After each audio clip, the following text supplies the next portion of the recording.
Don't come home web series के बारे में बात करेंगे। ये एंडिंग एक्सप्लेनेशन वीडियो है, तो अगर आपने अभी तक वेब सीरीज नहीं देखी है तो आप इसको स्किप कर सकते हो। देखोगे तो आपको कुछ समझ नहीं आएगा, वैसे भी तो देख के कुछ फायदा नहीं है। तो सीरीज की बात कर ले तो सीरीज है हॉरर, उसके अलावा है time travel. Yes, time paradox और लूप का ये कॉन्सेप्ट है। 1992 और 2024 है, दोनों टाइमलाइन हमें देखने को मिलते हैं। तो वरी और मिन, यस वरी और मिन जो एक घर में जाती है, उसके बाद जो मिन है वो चली जाती है 1992 में। यस, वरी की बेटी है मिन जो 4-5 साल की है, वो चली जाती है 1992 में ट्रैवल करके। 1992 में उसको मिलती है वरी की माँ, और वरी की माँ उसको मिलती है। तो उसके बाद क्या होता है ये है सीरीज में देखने के लिए। तो वहीं पे लास्ट में हमने देखा है कि जो वरी है वो भी 1992 में चली जाती है, और जो वरी है वो मर जाती है, और उसकी जो माँ है वो वरी को नाम दे देती है मिन, और मिन जो है वो वरी की लाइफ जीती है।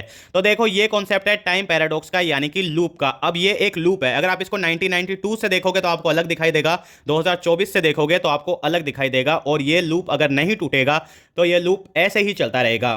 तो सपोज करो 1992 में वरी की जो माँ थी उसकी एक बेटी थी, और उसकी जो बेटी थी उसका नाम था वरी। यस, उसका नाम वरी था, लेकिन उस बेटी का इससे कोई लेना देना नहीं है, वो मर चुकी है। अब 1992 के अकॉर्डिंग जो माँ है वरी की, अब उसको अपनी बेटी वापस चाहिए, लेकिन उसकी बेटी तो वापस नहीं आती, लेकिन मिन वापस आ जाती है। अब आप ये सोचो 2024 को भूल जाओ, आप ये सोचो कि मिन वहीं कहीं से वापस आ गई है, और मिन वापस आ गई है तो मिन उसके बाद जिंदगी जीती है वरी की, क्योंकि वो जो उसकी माँ है वरी की, वो मिन को नाम दे देती है वरी का, उसकी बेटी का जो नाम होता है वरी। उसके बाद जो वरी है वो अपनी पूरी जिंदगी जीती है 1992 से, और उसके बाद वरी के एक बच्ची भी होती है। हालांकि वो जो बच्ची होती है वो उसके पति से नहीं होती और किसी से भी नहीं होती, वो ऐसे ही होती है, साइंटिफिकली कह लो या फिर कह लो कि टाइम के अकॉर्डिंग ये हुई है, तो इसलिए वो बच्ची पैदा होती है। जो वो बच्ची होती है वो होती है मिन, और वो उसके पति की नहीं होती, उसका पति हमें ये बात बताता है। तो उसके बाद वो बैंकॉक में रह रही होती है, और उसके बाद वो अपने जो घर है वहां पे चली जाती है 2024 में।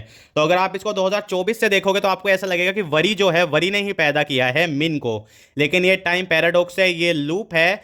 तो 1992 में अलग दिखेगा, और जो 2024 है उसके हिसाब से अलग दिखेगा। तो ये जो सर्कल है ये इसी तरह घुमा है, आप इसको सिंपल समझ लो 1992 के हिसाब से, कि जो मिन है वो मिल जाती है वरी की माँ को, और जो वरी की माँ है उसका नाम रख देती है वरी, और उसके बाद वरी अपनी लाइफ जीती है, और फिर से वो जो सर्कल है वो घूम जाता है। तो ये जो लूप है ये ऐसे ही चलता रहेगा, ये लूप तब तक नहीं रुकेगा, क्योंकि अगर उसकी माँ कहती है ये बात वरी को कि घर कभी मत जाना, क्योंकि उसकी माँ को पता है कि जो मिन है वो कहाँ से आई है और क्या होने वाला है वरी के साथ, तो उसकी माँ को ये सब कुछ पता है। अगर इस लूप को तोड़ना है तो जो वरी है, यानी कि वो अगर अपने घर नहीं जाएगी, वो अपने घर नहीं जाएगी, वो अपनी लाइफ बैंकॉक में जीते रहेगी, तो कुछ भी नहीं होएगा। और वहीं दूसरी तरफ अगर वो अपने घर चली भी जाए और जो मिन है वो अगर उसमें ना जाए, पिछले टाइमलाइन में ना जाए, तो ये वाला जो टाइमलाइन है ये ऐसे ही चलता रहेगा। तो ये सिंगल टाइमलाइन की कहानी है, इसलिए ये लूप बन चुका है।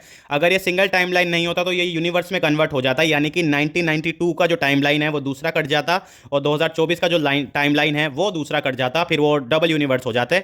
पर ये सिंगल टाइमलाइन है तो ये लूप क्रिएट हो गया है, और ये लूप ऐसे ही चलता रहेगा, इसमें ज़्यादा सोचने की कोई जरूरत नहीं है। मूवी की जो एंडिंग है वो बिल्कुल ही परफेक्ट है, और यही एंडिंग है 1992 से आप देखो और 2024 तक आप देखोगे तो ये आपको एंडिंग बिल्कुल कंप्लीट लगेगी। अगर आप 2024 से भी देखोगे और आप ये सोचो कि वरी मर गई पिछले टाइम में जाके, तो भी आपको ये एंडिंग जो है वो कंप्लीट लगेगी। तो ये है इसकी एंडिंग। जिसने सीरीज देखी आप मुझे अपने जो भी आपका कमेंट करके आप बता सकते हो आपको क्या लगा, कैसा लगा, और आपका इसके बारे में क्या कहना है। वीडियो आपको पसंद आए तो वीडियो को लाइक करो, शेयर करो, और चैनल को सब्सक्राइब कर दो।